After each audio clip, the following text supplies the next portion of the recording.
Hi all, నమస్తే. ఈరోజు మా ఊరిలోని సాయిబాబా మందిరంలో మా ఊరి భవానీల ఇరుములు.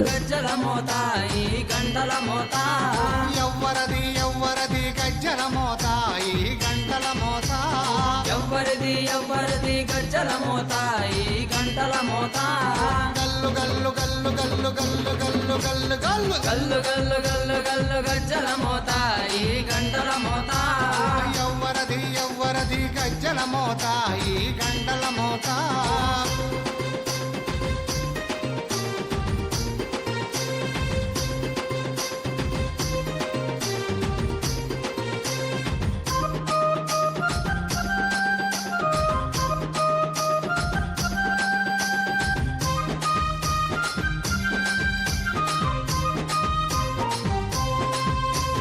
కాణిపాక గణపయ్య గజ్జల మోత ఈ గంటల మోత కాణిపాక గణపయ్య గజ్జల మోత ఈ గంటల మోత ఆపళని సుబ్రహ్మణ్య గజ్జల మోత ఈ గంటల మోత ఆపలని సుబ్రహ్మణ్య గజ్జల మోత And subscribe for the most interesting videos. Bye guys.